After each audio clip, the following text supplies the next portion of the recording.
Good afternoon, ladies, gentlemen, and non-binary peoples who watch my videos. This is Nonsense by Any Means Necessary Fantasy Football Talk for Thursday, November 3rd. I don't know why this thing is not cooperating with me. Anyway, today's actually a good day. I did have to spend a lot of money on my car, but it ended up being far less than the quote. So my quote was over $700. Ended up spending less than $5. So I'm not. I mean, it sucks that I had to spend the money that I was saving to move. But it's nice that I didn't have to really dive into my debit card funds. Didn't have to use my debit card at all. So I'm still okay. I'm not stressing out about money. Things are good. And my car has a whole new radiator, which was necessary, and it also has they cleaned out the headlights for me. Apparently, my headlights were good, but because my car's old and they're not made of glass or whatever, so air gets in there. They're plastic. I don't know how it all worked, but they were fogged up and they needed to be cleaned. So I kind of noticed that my lights, like I couldn't understand why my lights weren't working properly, because when there's a certain part of night where it's not super dark yet, but it's not light, so I need my lights on. It's a little awkward to drive because I can't really see. Hopefully this helps that problem. Like I said, I couldn't understand what was going on because I could get out of my car and I could see that my headlights were working. I guess I just didn't recognize that my headlight covers were dirty, so they just looked fogged over. I could see that they were fogged over, but I thought that was just the way they were supposed to be. I guess I'm an idiot. I don't know. So I'm actually in a decent mood. I'm still not gonna be able to pay my rent this week. I'm gonna have to contact my landlord and tell her I need another week. But I'm not hard up for money, and and the fact that I will only get to work half a week this week shouldn't hurt me. I should be able to make enough money in these next 3.5 days, tonight, tomorrow, Saturday, Sunday, to cover my rent and be able to remain ahead. So maybe not necessarily ahead, but afloat. And then the next week I'll be able to get ahead. So I'm not going to need 2 weeks to catch up. I'm only going to need it 1 week. So thankful for that. What else did I want to say? I don't know if there is anything else to say. So I'm just happy to have my car back. It's really huge relief off my shoulders, and hopefully I don't need to put any money into this car again for a while. And now I can just focus on saving back up, accumulating the money to try and move again in a couple of months. This is your wide receivers list, your wide receiver spikes and yikes for week 9. Before I get into it, I want to talk about a couple of wide receivers who have had some notable news today. Starting with Michael Thomas. Michael Thomas, again, is going to be out for the year. This guy apparently does not want to play if Andy Dalton's the quarterback. There's some rumors that he will only play if Jameis Winston is the quarterback, and Jameis Winston isn't the quarterback right now. So I don't know what the case is, but it's a perfect opportunity to say that I don't think these athletes deserve guaranteed contracts. People in the real world don't get guaranteed contracts. I'm not guaranteed my job past tomorrow or past today, honestly. And I'm not gonna. If I lose my job today, I'm not getting paid tomorrow because I don't have a guaranteed contract. I don't get to sign a 1 year or a 5 year contract stating I'm going to get this much money whether I work or not. I don't think athletes deserve that either. I think they make a lot of money. They make a lot of money for a reason, and I don't think that money needs to be guaranteed. I think they need to work on 1 year contracts based on performance and based on availability. That's just my opinion on that. And I think that I don't know. I am a big sports fan, always have been a big sports fan, but I never really idolized athletes because they don't live in the same world as the rest of us. I learned that at a young age, and it's just getting worse. It's getting the disparity and the entitlement and the out of touch, the being completely out of touch is just getting, the disparity is just getting bigger. So that's just my little rant on that. Rashad Bateman is going to be out. He's having season-ending foot surgery. He's going to be out for the year. So if you're still holding on to Rashad Bateman, time to drop him. And Brandon Cooks, who I think was ranked like number 40 on this list, finally his ranking reflects where his performance has been. Is going to be out tonight against the Eagles because he's pissed off that he didn't get traded.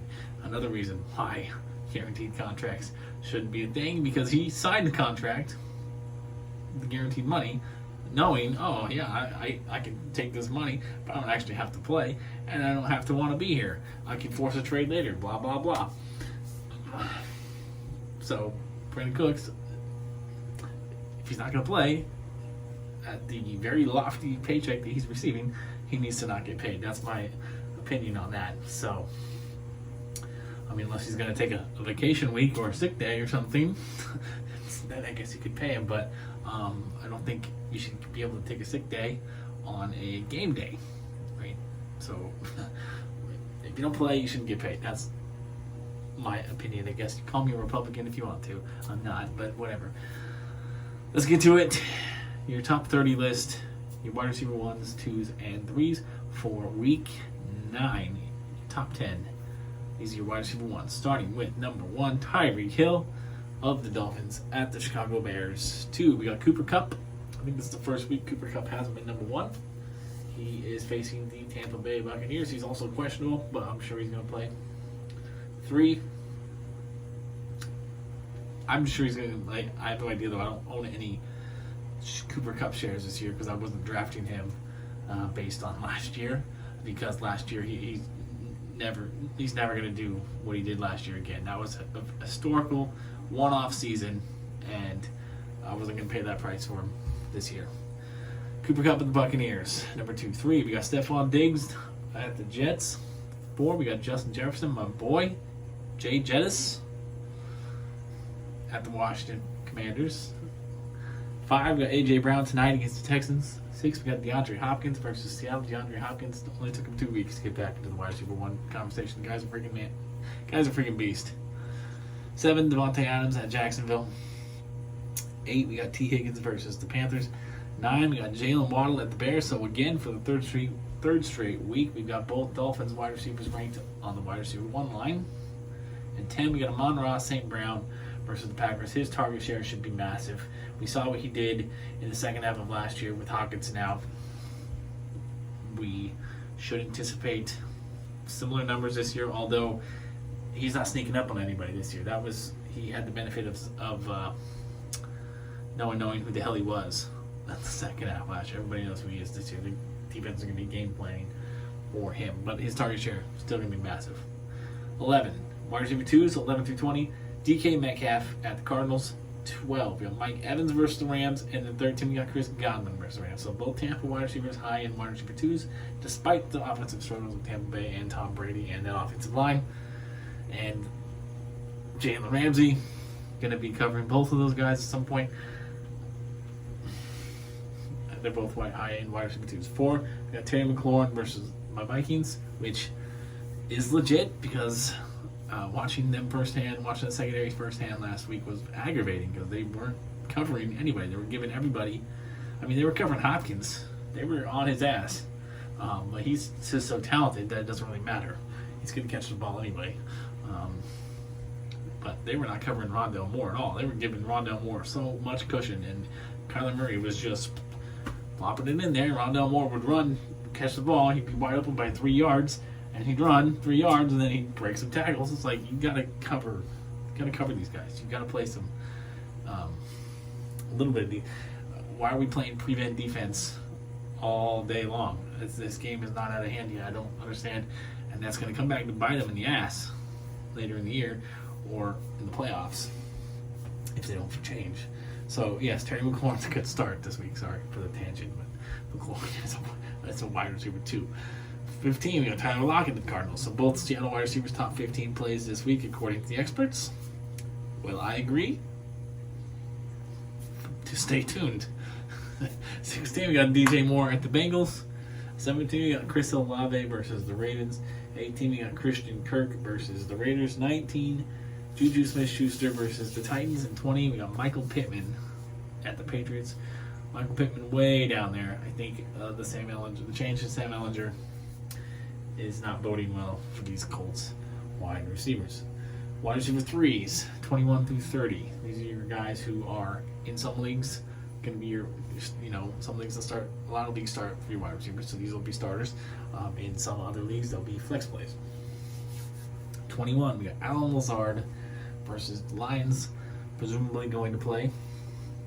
Don't know. I don't have any Alan Lazard shares either, so he's not someone I really stay in tuned on his injury designation. I know that he's questionable right now. I know he missed last week. That's all the information I have for you. You should study that. Read up on that for yourself if you haven't.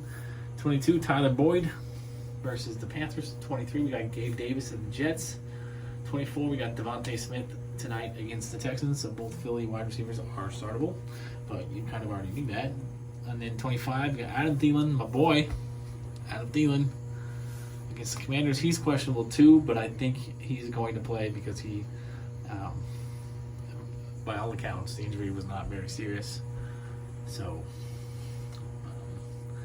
I think he's going to play. And in fact, I think maybe he lost the questionable designation. I think he's good to go as of today. 26, we got Jacoby Myers versus the Colts. 27, we got Joshua Palmer of the Chargers. Remember him? Remember that name? All the pre-draft hype that he was having. Joshua Palmer at the Falcons. 28, we got Rondale Moore versus the Seahawks.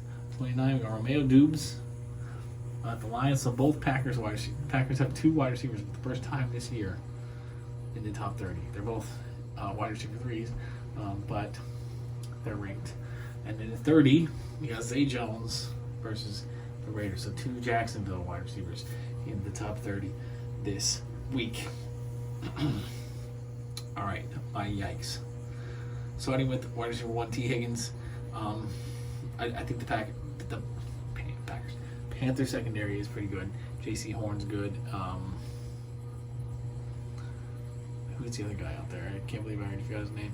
They have 2 good corners though, and T. Higgins isn't really used to being a wide receiver 1 in the NFL. That's kind of been Jamar Chase's forte throughout T. Higgins' short career. So I don't know how well he's going to adjust. I don't know how he did last week. I'm assuming he didn't do too hot last week because the Bengals didn't do too hot last week. They're definitely missing Jamar Chase.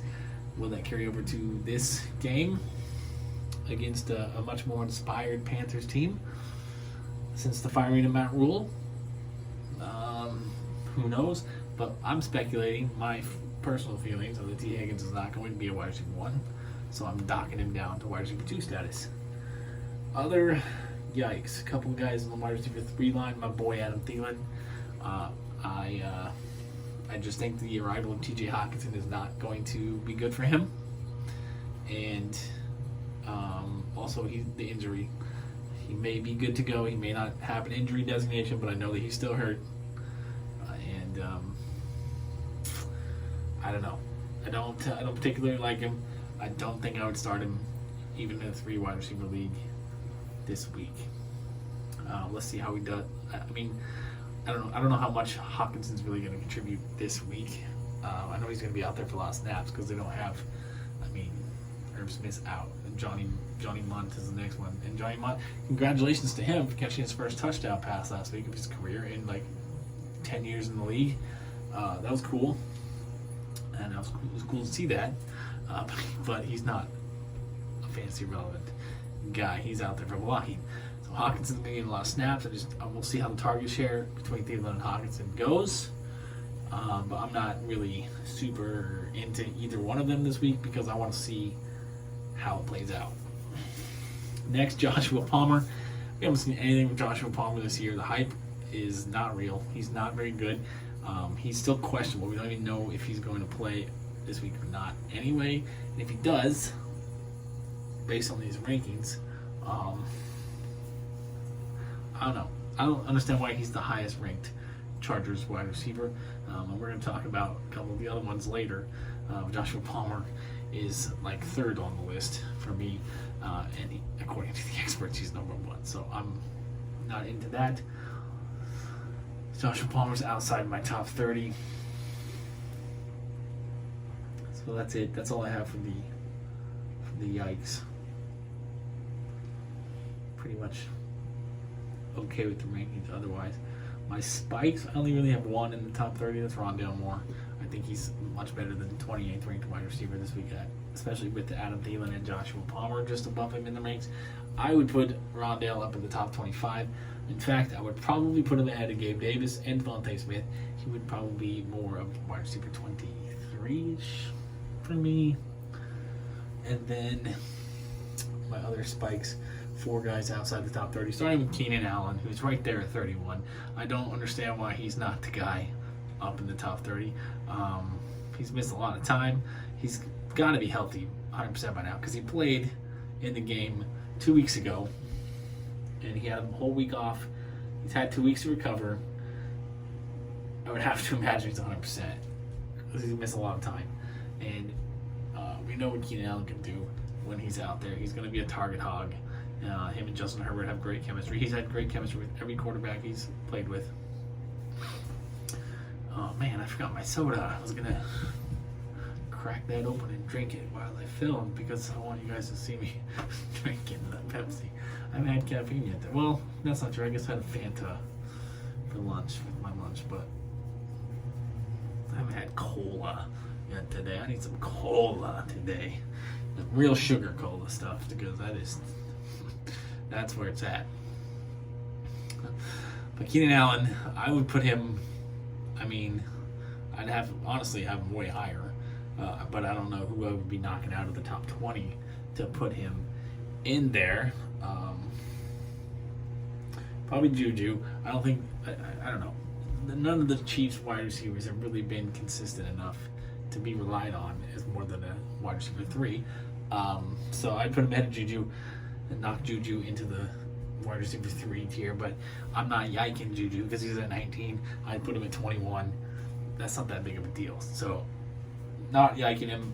Keenan Allen needs to be way higher. That's a little disrespectful. And then at 35, we got Devin DuVernay. He's wide receiver 1 in Baltimore now. So seeing how productive and efficient he's been with the minimum touches he's got, I can't wait to see what he does with a large target share. Well, larger target share. And I'm excited. I'm excited for him. 36, we got Garrett Wilson. I think Garrett Wilson has a great opportunity to put up another big week against the Bills. I know Garrett Wilson has teased us with 2 really good performances this year, and then 5 not so good ones. I think this is going to be a third good performance of the year. It's going to be 2 in a row, and he's kind of climbing up that list to where we might be able to trust him down in the second half of the season. And then 47, DeAndre Carter. DeAndre Carter's been the only wide receiver for the Chargers who's been out there all year, and his target share hasn't been huge, but it's been consistent and big enough to put him in flex consideration, especially with the absence of Mike Williams. I think DeAndre Carter is the wide receiver 2 for the Chargers right now, not Joshua Palmer. And so DeAndre Carter is the guy I'd be leaning more towards over Joshua Palmer. Obviously, Keenan Allen is, if he's active, I can't say he's 100% start because he was active 2 weeks ago and didn't do shit. But he wasn't healthy. But presumably he's healthy. I'm trusting Keenan Allen this week. I don't know if I'm necessarily trusting DeAndre Carter. He's more behind flex for me. 47 seems really low. I would honestly, Joshua Palmer should be down here at 47. DeAndre Carter should be up in the high 30s for me. And in a deeper league, if you need to replace Cooks, Thomas, or Bateman, DeAndre Carter is probably the best option out there, which I'm going to have to do that I have to set my lines for tonight's games, and I'm gonna have to drop Michael Thomas and Rashad Bateman because they're out for the year. So I might be picking up DeAndre Carter myself. Devin DuVernay. We'll see what else is out there. But all right, that's my wide receiver video. I think it's like, I don't know. Depends on how long this takes to upload. If I'm gonna get running backs done before the games start today, I'd like to, but that's gonna be up to YouTube and the fates. So, peace, love, and nacho fries.